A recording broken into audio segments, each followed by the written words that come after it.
Hello, my dear students.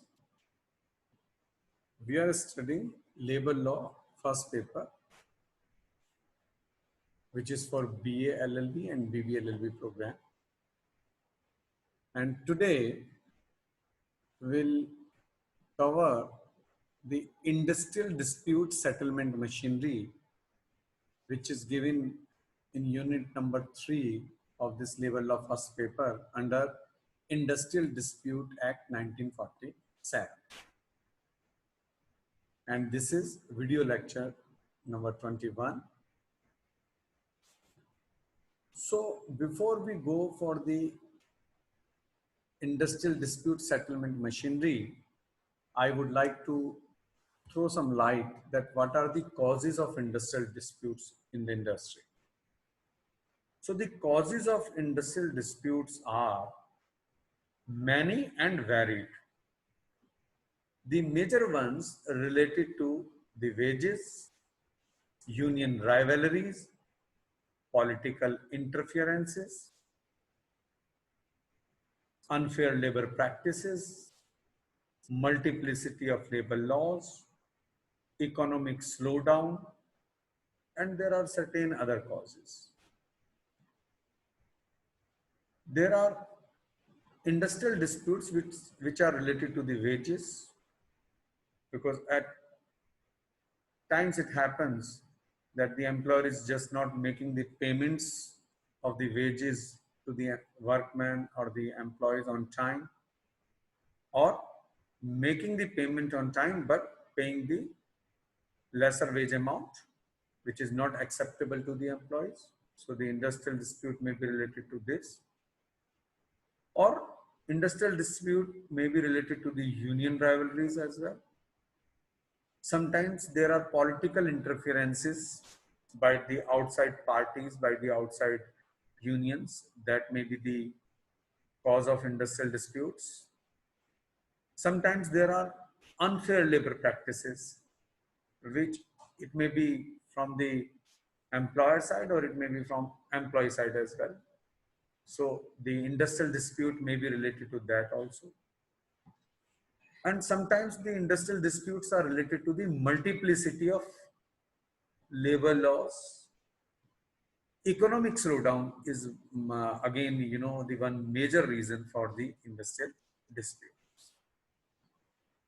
Now, the question arises, once there is an industrial dispute, how we can resolve those disputes? What is the mechanism? What is the machinery we do have for the settlement of those disputes? So, so far the machinery for handling the industrial disputes are concerned, we can divide it into two broad categories. One is the preventive machinery, to which we can call the voluntary or the non-statutory machinery. While other one is the settlement machinery, which we are going to discuss today. That is the statutory machinery. So broadly speaking, the machinery for handling the industrial relations or the industrial disputes, we can divide into two parts. One is the preventive machinery, which we call the voluntary or non-statutory, and other one is the settlement or the statutory. If we talk about the preventive machinery or the voluntary or the non-statutory machinery, we can further classify it into certain other parts, like workers' participation in management. Through workers' participation in management, we can just take care of those differences of opinion or the industrial disputes. Through collective bargaining. Then the other one is the grievance procedure. Most of the organizations, companies nowadays, they are having these grievance procedures available in the industry. They have the hierarchy where you can just report your grievances. Tripartite bodies, code of discipline, and one very important is the standing orders. So through standing orders also, we can just have a check on this. And So far the settlement machinery is concerned, the number one is the conciliation machine. The number one is the conciliation machine. And other one is the court of inquiry. Then the voluntary arbitration and the adjudication. Sometimes we can use the consultative machinery also for the settlement of these disputes. And so far the adjudication is concerned, under adjudication machinery we have the labor courts, we have the industrial tribunals, we have the national tribunals. And so far the conciliation machinery is concerned, we have the conciliation officers and we have the conciliation boards as well. The machinery for the settlement of industrial disputes has been provided under the Industrial Dispute Act 1947. And as I told you, this machinery comprises the conciliation machinery, the court of inquiry, the voluntary machine, voluntary arbitration, and the adjudication. So with the help of these settlement machineries, we can just resolve the issues. So this is a classification that how we can resolve the industrial disputes, or what is the settlement machinery available or given under the Industrial Dispute Act 1947. My dear students, as I told you that there is a preventive machinery also. So we try to resolve most of the issues through these machineries. For this, we can take help of the workers' participation in management.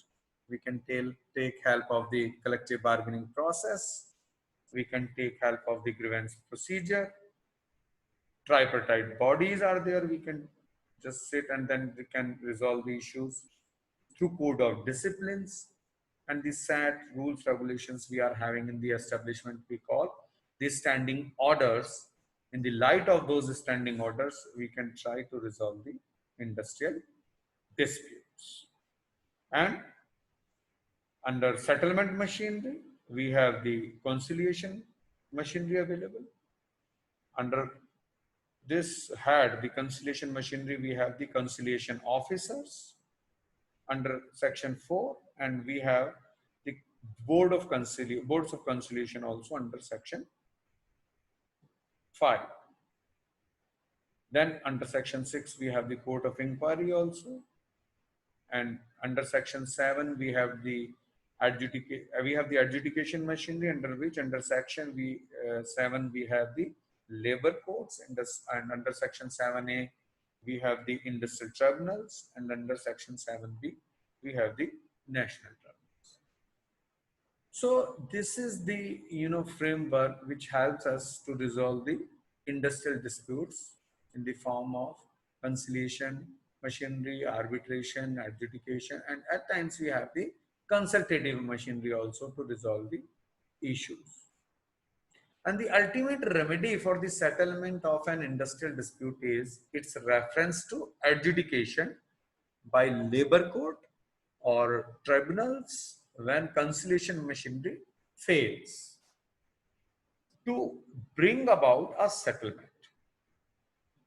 Adjudication consists of settling disputes through intervention by the third party appointed by the government. So once the conciliation machinery fails to bring about the settlement, then adjudication consists of settling dispute through intervention by the third party and appointed by the government. So in this way, we can resolve the industrial disputes in the organization. And most of the industries, they prefer the consultative machinery or the conciliation machinery or the other preventive measures they take to resolve the issue. Once they feel helpless and they are just not able to resolve the issues with the help of these preventive machineries, maybe the collective bargaining or the workers' participation in management, maybe the grievance procedure. Because see, nowadays every organization is having the model grievance procedures, and with the help, follow the model grievance procedures, and they have their grievance handling procedures. And with the help of these grievance handling procedures, they try to resolve the most of the industrial disputes. And of course, the code of discipline and standing orders also contribute to help to resolve those industrial disputes or industrial uh, unrest state kind of things. So, and when we talk about the settlement machinery, I have already discussed with you that we have the the court of inquiry, we have the conciliation machinery, court of inquiry, voluntary arbitration, adjudication, and then further classifications under conciliation. We have the conciliation officer, conciliation boards, and under adjudication we have the labor courts under section 7, and then industrial tribunals under section 7A, and national tribunals given under section 7B. So in this way, with the help of these preventive machinery available to resolve the industrial issues, or the settlement machinery, we call that the statutory machinery available to resolve the industrial disputes, we try to resolve the most of the industrial disputes. And this is the machinery which is available under the Industrial Dispute Act 1947. So my dear students, I believe today's lecture will just give you the glimpse that how we resolve the industrial disputes. And in our next lecture, we'll just talk about the conciliation machinery, how this conciliation machinery works, how we try to resolve the industrial issues, industrial disputes with the help of this conciliation machinery. I believe this today's lecture will help you, and you have definitely learned about the industrial dispute settlement machinery today. Thank you so much, my dear students. Take care. Bye.